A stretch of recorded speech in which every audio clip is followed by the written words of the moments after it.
Welcome to Innovation City, a podcast featuring the innovators, disruptors, and creators who are changing the way that business happens. My name is Tyler Kelly. I'm one of the hosts of the podcast, and today we are getting really close to wrapping up our top 20 of all-time countdown. Coming in at number 3 on the list is Dr. Samuel Achilefu, who is the creator of the cancer goggles. These are glasses that doctors can wear to pinpoint where the cancer is in the human body. And in this clip, he talks about believing in yourself and never giving up to make your dreams a reality. Check it out. The medical research kept attracting me because that's one area that you can make a huge impact in people's life. That's one area that you can change things actually by conceiving new ideas that can transform the way we do things today. And so it's that willingness, that urge to contribute as little as possible to what we know today that drove me into the area of medical research. I was reading an interview that you did, and you talked about the doctor of philosophy and just the mission that comes with that. Tell me about that. You know, it's interesting when you think about people talk about PhDs today, and you think it's a study of a specific area and be a master in one area.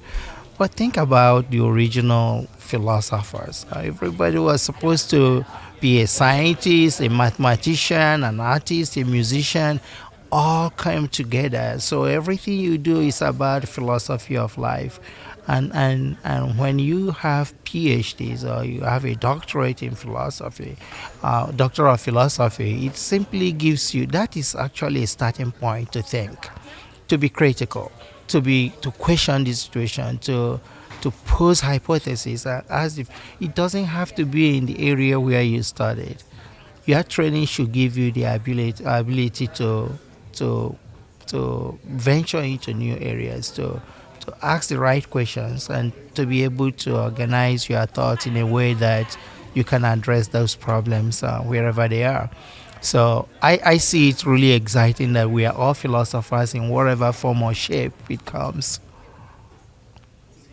That's great. And I'm curious, along those lines, do you have any like philosophies that guide you specifically in what you do? Nothing is real until you make it so. I mean, that's my basic thing, is that even when there are challenges, it's not real until you accept it. And when there are solutions, it becomes real when people accept your solution. So nothing is real for me until you make it real. And that then brings its own challenges. How do you make things become reality to people around you? And that drives me all the way. Because a lot of times, inventors and thereabout, you conceive a lot of things in your head. Sometimes people will believe you, other times they won't, or accept that notion or not. Take, for example, the idea of cancer goggles. When we started, nobody believed it will work. Basically, people laughed at it, or felt, who will wear such a glass? Surgeons will be dizzy, no, it will not be adopted by the community. Nobody will believe your reality until you make it real. So, and that's one of my philosophical guiding principles in life. That's good stuff. So for people that aren't familiar with just the medical process, for lack of a better phrase, what's all involved with making something from nothing? You know, we all learn from our environment, our contacts, our colleagues, whatever it is, or the historical events that happened in our lives. So basically, it's not like there's nothing there. Innovation is a little different from novelty. Okay. Innovators can take what exists in one form or another and transform it to become useful in another area. Novelty, on the other hand, may come up with basically nothing and you make something out of it. And a lot of things we do today, that's why innovation is the key word. We take something, we build on it, and make it better. So most of the time, the problem drives you to innovation. And if you cannot innovate using what's available to you, then you should create a novel thing. You should come up with something completely different because it doesn't exist anywhere. So those are two stages of entrepreneurship or creativity. Basically, is that the first step is to see if you can make it better. Then if you can't, then you should create something new. So those are the stages we go through all the time in our lives. I see a lot of, I train also some of these students in my program, in my lab, and they work very well. One of the things I teach my students is always that it's not a failure until you give up. And the point is not that you keep doing the same thing over and over again. And no, I think that the world will always bring its own challenges every time. Whatever you do, there's going to be a challenge, an obstacle that you have to overcome.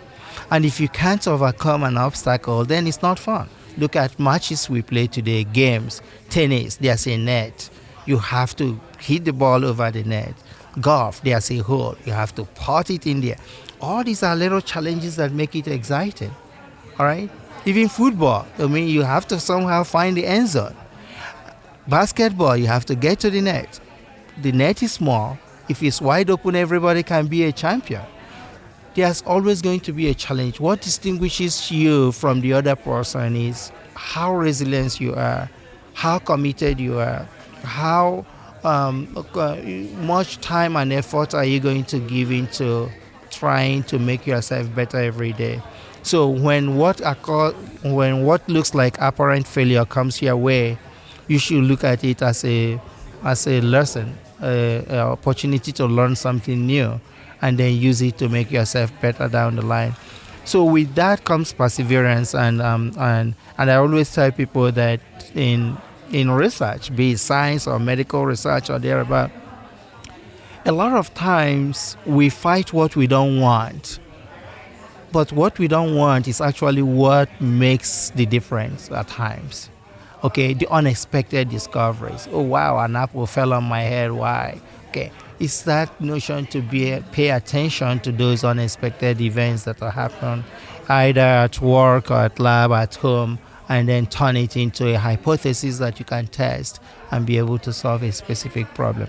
So the bottom line is that there's always going to be challenges, but that's why you are there. All right, that was a wonderful clip from Dr. Samuel Achilefu. Episode number 3 in our top 20 countdown. We've only got 2 more to go. If you've enjoyed this clip, you can watch the entire episode. It's episode number 26 at innovationcity.co. And if you're listening to us on a podcast network, be sure to subscribe, rate, and review. If you're watching on IGTV or Facebook or YouTube, be sure you hit that bell and share this link. Every time you do, it helps us get the word out. Thank you for tuning in. We'll see you next week. This is where it all begins, so say goodbye to all your fears, all your doubts. This is where they die. This is where we come to win, we come to fly. This is where we make our